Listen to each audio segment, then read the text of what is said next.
This is a place that makes my eyes shine and completely changes my attitude.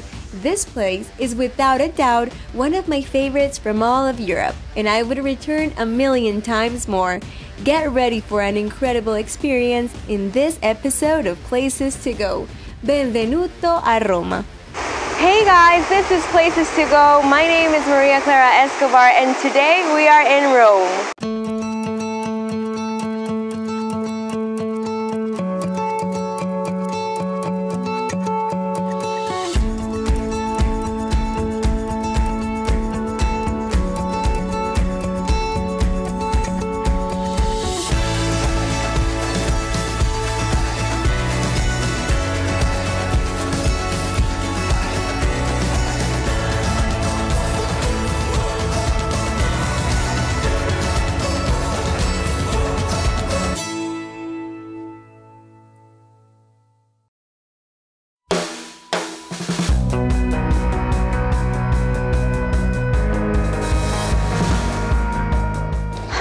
We just arrived to Rome, and I have to say the flight was great. We flew with Ryanair, but you have to pay for drinks or whatever thing you're gonna eat.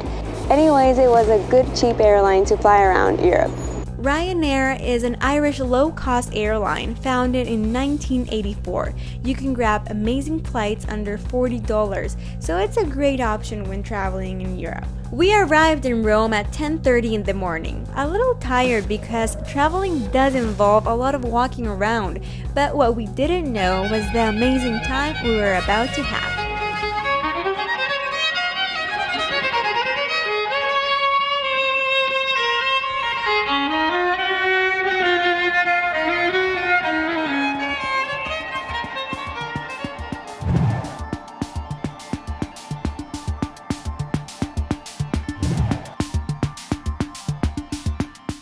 Our Airbnb had 3 rooms, a bathroom, the kitchen, and a very cute balcony with an awesome view.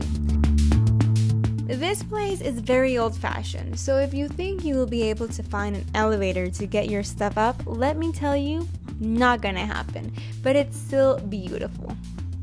Yes, I know, we were very lucky because we found a beautiful apartment in the middle of Monti neighborhood, a very quiet place full of gelaterias, restaurants, and small boutiques, excellent for food lovers and fashionistas. Our Airbnb is located in a very cool neighborhood that's called the Monti neighborhood. It's in a street called Via Urbana. It's very, very nice. You have gelato places, pizzerias. We're gonna have some fun here.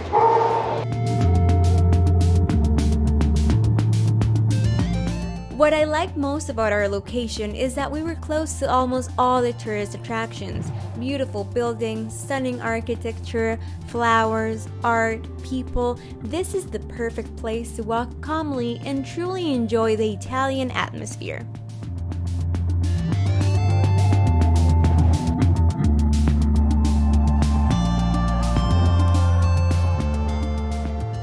The cool thing about this neighborhood is that it has a bohemian edge to it. It's very, very interesting, and you can enjoy coffee everywhere.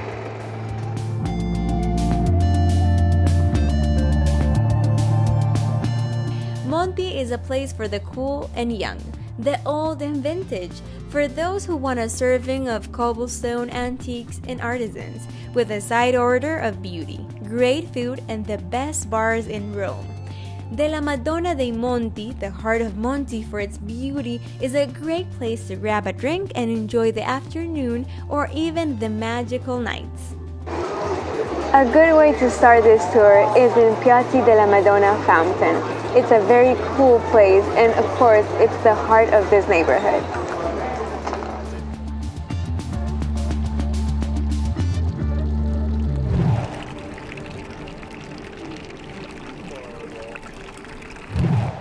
While walking around, we realized that we were a few blocks away from the Roman Colosseum, a place I was dying to see.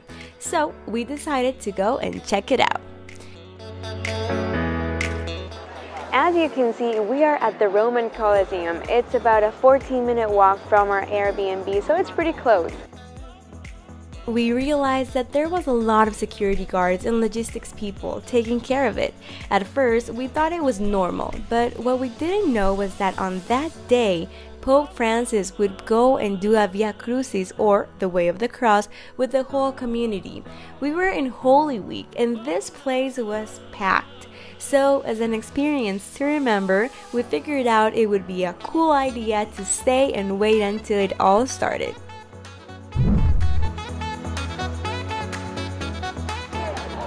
We are here to celebrate the Via Crucis, or the Way of the Cross. Hundreds of people from all over the world come here to join this celebration. The Via Crucis is a devotion that has been practiced by the Christian faithful for centuries. The tradition of celebrating the Way of the Cross at Rome's Colosseum dates back to Pope Benedict XIV in the 18th century. Every year, a different person is chosen to prepare the texts that accompany our brief reflection at each of the 14 stations. The atmosphere was very pleasant, full of peace and devotion. The day had been quite long, and although we had hardly been there for a couple of hours, we already knew a bunch of cool places. Now, it's time to charge energies and start again tomorrow. Rise and shine. We have lots to do today, so let's go. We found a pretty awesome and cozy place called Snack Bar near our Airbnb. Breakfast was delicious, and the staff were really nice. Today, we are going to visit a couple of the most famous attractions of the city, and our first stop will, of course, be the Vatican Museum. We are about to go in the Vatican Museum and the Sistine Chapel, but it's packed. There's a huge line, so we decided to go and buy like a VIP entrance. We found this really cool place. It's called Around City Time. They're gonna help us with a VIP tour. It's 59 euros per person and it lasts 2 hours. The Vatican Museums are Christian and art museums located within the city boundaries of the Vatican City. Their display works from the immense collection amassed by popes throughout the centuries, including several of the most renowned Roman sculptures and most important masterpieces of Renaissance art in the world. The museums contain roughly 70,000 works, of which 20,000 are on display and currently employ 640 people.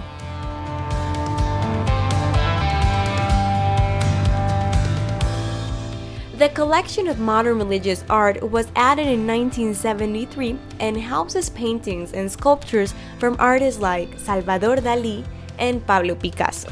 On the last Sunday of each month, the Vatican Museum is open to the public for free. It is popular and common for people to wait in line for many hours. The other days of the week, tickets are available online or in person. In Holy Week, things are a little bit different. This museum is the 4th most visited art museum in the world.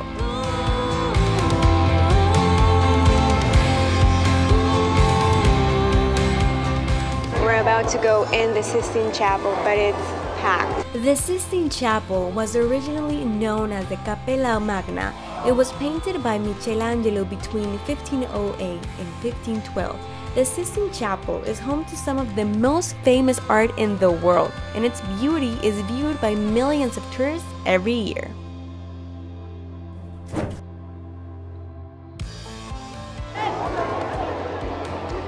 Right now where I'm standing is St. Peter's Square, and what you can see behind me is St. Peter's Basilica. When you visit, take a moment to appreciate Piazza San Pietro, or St. Peter's Square, which the great artist Gian Lorenzo Bernini designed in the 17th century. Take a tour of St. Peter's Basilica to marvel at the world's largest church. After a pretty long morning with lots of activity, it was fair to go and have lunch in a not so crowded place. So we found a restaurant outside the Vatican Museum called Pizza Pasta Snacks. The place was incredible and the pizza amazing. It's been a very long morning, lots of walking around, and I guess pizza, it will never be a bad idea here in Italy. The fun thing about Rome is that everything is relatively close, so after enjoying a very Italian lunch, we headed to the castle of Sant'Angelo. We are located in Sant'Angelo's castle that is now a museum. It is next to the Tiber River. The Mausoleum of Hadrian, usually known as Castle Sant'Angelo, is a towering cylindrical building in Parco Adriano, Rome. It was initially commissioned by the Roman Emperor Hadrian as a mausoleum for himself and his family. The building was later used by the popes as a fortress and castle and is now a museum. Castel Sant'Angelo is open Tuesday to Sunday from 9 a.m. to 8:30 p.m. Unfortunately, we didn't make it inside, but we did get some pretty cool shots of the castle from the outside. We are almost done for the day, but we're still missing one of the most important tourist attractions. Guess which one it is? The Roman Forum. This is a really cool and cheap thing to do here in Rome. It's only 12 euros. You can come here for a couple of hours, take pictures, eat, and imagine how ancient Rome was. The Roman Forum. This place was once the religious and political heart of the empire. Today, it's a series of fascinating ruins and arches sitting smack dab in the middle of downtown Rome, in Campitelli, not far from the Colosseum, I would say. You can stroll through Roman arches and see the ruins of ancient temples, shrines, and government buildings. It's a bit hard to purse between the ruins, so consider joining a tour when visiting the Roman Forum. This seriously is the best way to discover the identity of the buildings and learn about the captivating history of the area over the past 2,000 years.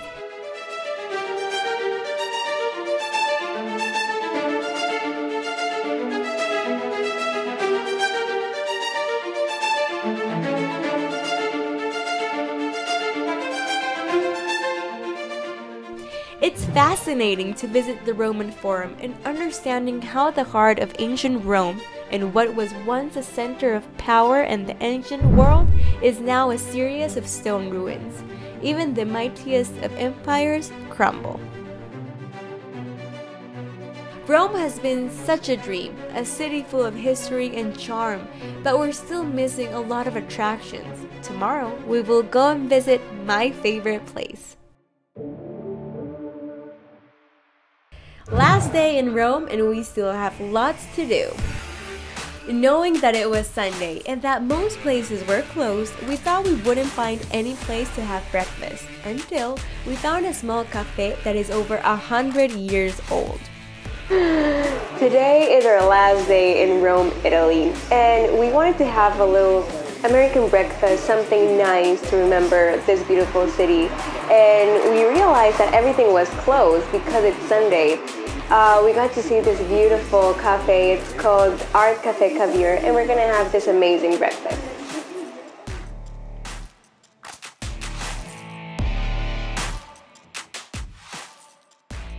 We are ready to go and see one of the most exciting places this city has, the Roman Colosseum. I have to say this is my favorite part of Rome because we are at the Colosseum, and right now this is the arena. There are two tours, one in the arena and another one above.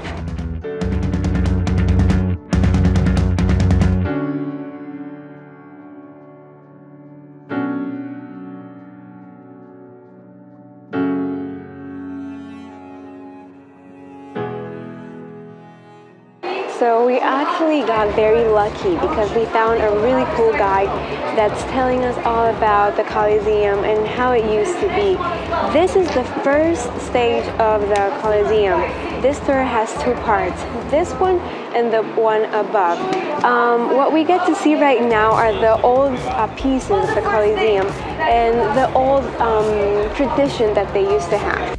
Our tour guide told us some interesting facts about this place. The Colosseum measures 189 meters long, 156 meters wide, and 50 meters high. It is the largest amphitheater, meaning theater in the round, in the world. The building had 80 entrances and could seat approximately 50,000 spectators who would come to watch sporting events and games. These events included gladiator combats, wild animal hunts, and believe it or not, ship naval battles. Only 40% of the original Colosseum still stands.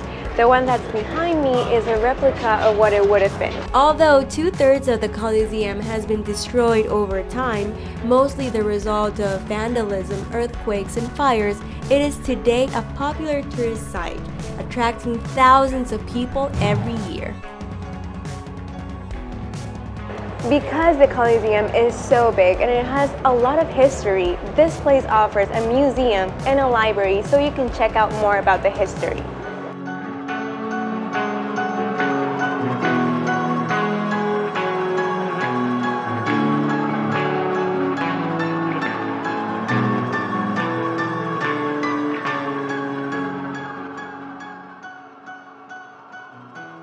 Thousands of people got slaughtered here, and animals got killed just for the entertainment of Roman people. The amphitheater was used for entertainment for 390 years. During this time, more than 400,000 people died inside the Colosseum. It's also estimated that about 1 million animals died inside as well.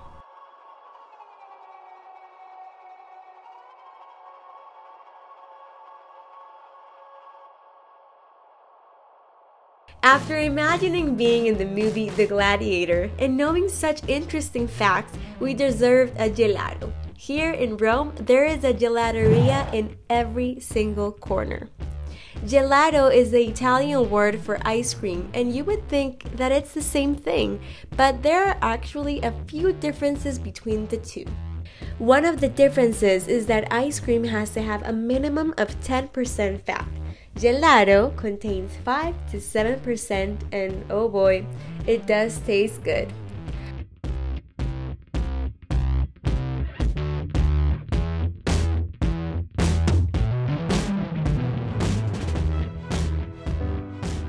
We are finally at the Pantheon. It's packed, but hey, it's a very exciting part of Rome. The Pantheon is one of the great architectural achievements of the ancient world, located in the northwest corner of Pigna. The Pantheon was completed and dedicated during the early years of the 2nd century by Roman Emperor Hadrian. While it was first a temple dedicated to the Pantheon of Roman gods, it became a church in the 7th century, a move that helped it survive. Aside from the beauty of its Corinthian columns and the sheer size of its dome, the Pantheon is remarkable for its state of preservation. Most Roman temples were sacked by barbarians during the fall of the Roman Empire, and others were destroyed by Christian rulers in the following centuries. The word Pantheon is a Greek word, and it means honor all gods, and this temple was made to honor them. The temple's conversion to a church accounts for it not being completely destroyed, but many other Roman structures have faded with time and had their materials break down. As an advice, you have to tour the Pantheon while on your Italy vacation in Rome to illuminate some of this mysterious and simply admire what a marvel this building is.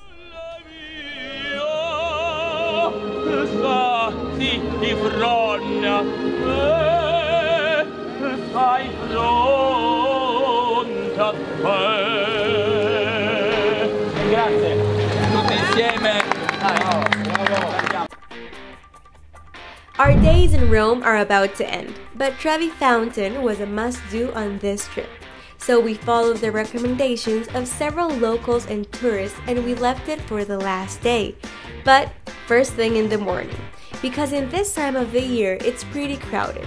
We arrived at 7 a.m. and although we could not believe it, there were already many people walking and taking pictures and waiting for the cafes to open. Designed by Nicola Salvi and located in Trevi in the city's downtown, the 49-meter wide and 26-meter tall structure is the city's largest Baroque fountain and one of the most famous fountains in the world. The principal thing to do when visiting the fountain is to toss a euro into the waters to take part in a tradition that has lasted well over half a century. Tossing a coin over your left shoulder with your right hand is meant to ensure you return to Rome in the future.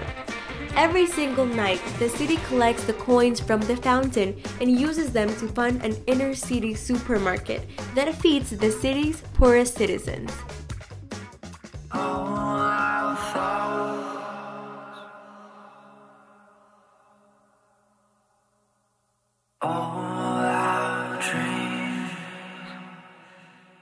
I hope you can appreciate how magical this city is. The Romans left many teachings.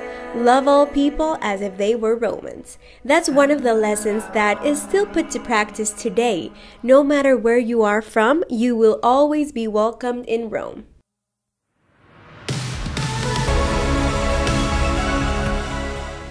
I'd like to thank all the wonderful people we met along this journey. They made us feel at home and were so proud to show us all the ins and outs of their city. If the myth of the coin is true, Rome will be seeing us again very soon. After all, we all have places to go.